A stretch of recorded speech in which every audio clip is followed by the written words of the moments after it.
You want to support Roland Martin Unfiltered? Be sure to join our Bring the Funk fan club. Every dollar that you give to us supports our daily digital show. There's only one daily digital show out here that keeps it black and keep it real as Roland Martin Unfiltered. Support the Roland Martin Unfiltered daily digital show by going to RolandMartinUnfiltered.com. You can make this possible.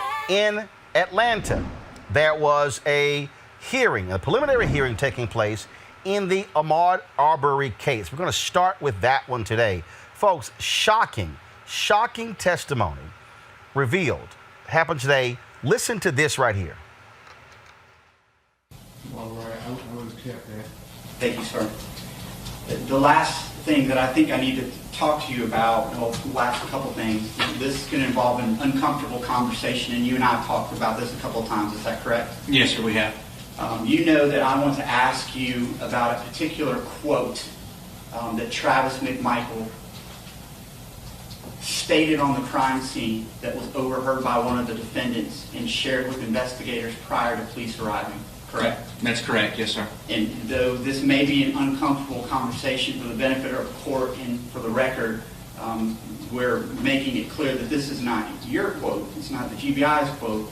This is a quote from the statement of Mr. Bryan as to what he heard Travis McMichael say prior to police arriving, correct? Very much so, yes, sir. Understanding that and understanding that it might be a little uncomfortable to talk about the words because it involves a curse word and something else, I need to ask you about that quote. Can you please articulate for the court what Mr. Bryan said he heard Travis McMichael say prior to police arriving and after the fatal shooting? Yes, Mr. Bryan said that after the shooting took place, before police arrival, while Mr. Arbery was on the ground, that he heard Travis McMichael make the statement.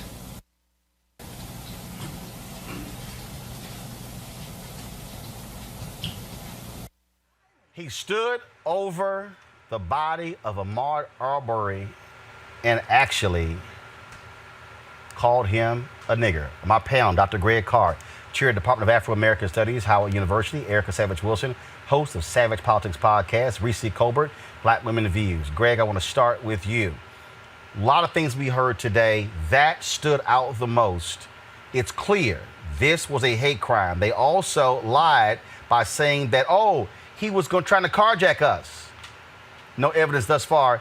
Lots of revealing testimony today out of Georgia. Yeah, Roland, of course, and it's very much consistent with what we see when we start talking about anti-black violence in this society. We're going to believe me or your lying eyes, or in this case, me or your lying ears. Of course he called him that. And the question is, why does William Bryan, why is he so animated in trying to get ahead of this? We don't know the relationship between the three men, including Bryan. We don't know if he's angling for a deal. But at the end of the day, while it certainly might be shocking in a general sense, I don't think that any of us who have been black in America and paying attention were in any way surprised at this relation. Erica, again, when you look at what took place today, when you heard that particular testimony as well, man, it was just unbelievable. And without a doubt, it exposes those DAs who pursued nothing, who didn't interview anybody. When you listen to that, this was about his race. Absolutely, Roland, and that it was 3 DAs that were too limp to take action. And thinking about Mr. Bryan, I think that it is most appropriate, as he is being charged with felony murder, which carries with it in the state of Georgia a penalty of either life in prison without parole or the death penalty. So him scrambling to make up some type of excuse or make up some type of conversation that either was had or wasn't had is really really doesn't matter as for me. What I'm thinking about is that his car was weaponized. He was a part of a crime that effectively lynched a 25-year-old man who they made up a story around with this property owner, Larry English, to say that they felt like he was doing something suspicious when video shows very plainly that Mr. Arbery wasn't the only person to go on that construction site and just look around in that house, that there were plenty of white people and white children that had actually been on that property throughout the day to just see what was going on. And so where my heart is, you're saying it's unbelievable and true that, but definitely not for Black lives and Black bodies. and that my heart goes out for his mother who had to leave the courtroom because of all that she'd heard. So this is really par for the course. And what I think America is largely seeing is really just how dangerous whiteness is.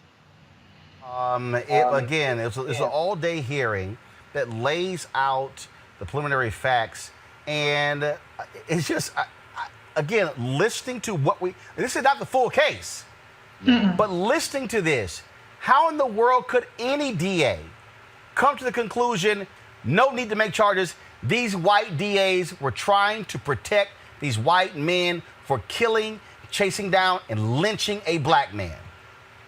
That's precisely what it was. It's literally a modern day lynching, an extrajudicial killing that happened with these 3 white men chasing down, hunting, assaulting, because William Bryan actually hit Ahmaud Arbery with his car and then tried to claim he was carjacking him. No, he was running for his life. And these other, the McMichaels shot him multiple times, stood over his body and called him the N-word. That is a lynching. It's a 2020 lynching. And part of the lynching is that there is no justice in this country of America, and it has never been that way. And even today on the Senate floor, Rand Paul is arguing against an anti-lynching bill that had previously passed multiple times unanimously in the Senate and has passed multiple times in the House. And you have to have Senator Kamala Harris explain to Rand Paul that even if somebody's guts are not ripped out, even if the casket is not a closed casket or an open casket in the case of Emmett Till's mother's bravery, it's a lynching. And she invoked Ahmaud Arbery today, and it's just absolutely sickening to see the amount of evidence that this is clearly a lynching, a targeted execution of a black man who was doing absolutely nothing to these people. And they got away with it. That is a tenet of white supremacy, a white supremacist government, and the system working as designed, which is to protect white men and their ability to hunt down and kill black people without any kind of consequences. It's important for us, again, so much of the attention is on the George Floyd case. When people have to understand, anytime you have video involved, that is what is going to get the lion's share of the attention. And so that's what you're experiencing here. But the fact of the matter is this here. This case here is also tied to police. And so even though these 2 individuals were not police officers, one used to work with law enforcement. This shows you the cover-up that exists and also this relationship that exists between law enforcement, such as district attorneys, such as cops there in that particular county, and of course these 2 men here. And so we can't overlook that case as well. Same thing when you talk about what took place in Breonna Taylor. That case also is being reopened now for the investigation. Has anybody heard from the Black Kentucky Attorney General on this case? I'm just curious. I haven't. Gotcha. No. But, look, come on. You're black conservative, but you're the Attorney General. Can you say something? Of course, same thing there. Cops not turning their body cameras on. Here we are 2 months later, going into the 3rd month, those officers not at all charged. We had the Louisville City Council president on who said that the warrant was issued on January 21st and the supervisors did not update the warrant 2 months later.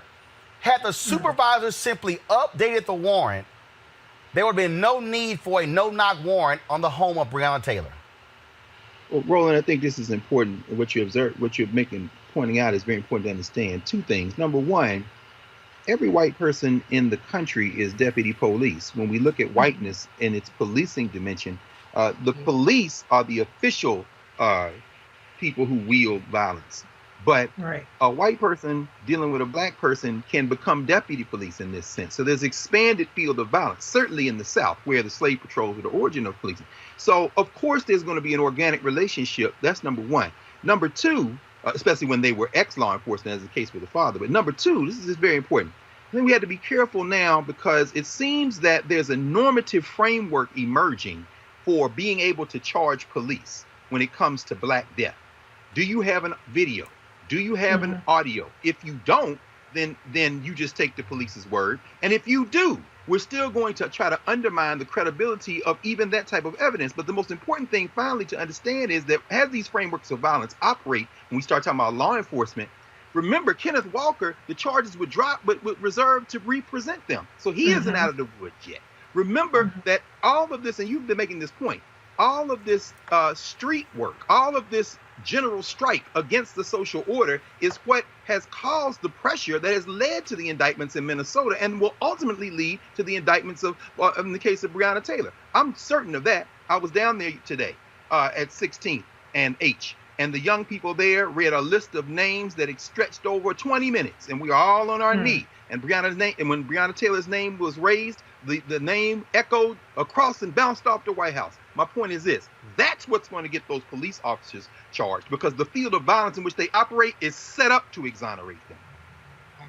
And can I just interject here too? Because in Tatiana Jefferson's case, there was, footage. So that made the difference between a Tatiana Jefferson versus Breonna Taylor getting justice. And so to your point, Greg, it's really, or Dr. Carr, it's really almost as if it's not caught on camera and broadcast for everybody to be traumatized by this footage, then it gets swept under the rug. And absolutely, and to Bree and to Dr. Carr's point, this is important for especially white America to see that really the burden of proof is almost on Black people. So not only are we fighting systemic racism on every front, but to believe that because something has happened to us, be it something that was fatal or something that was non-fatal, that the burden of proof is on the Black body. And that is the bullshit that has to stop. All right, folks, back to our Roland Unfiltered video in just one moment.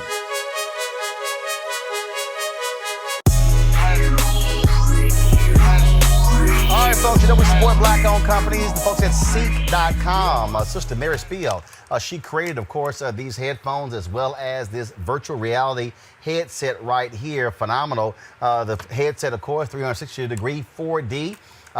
It's unbelievable sound.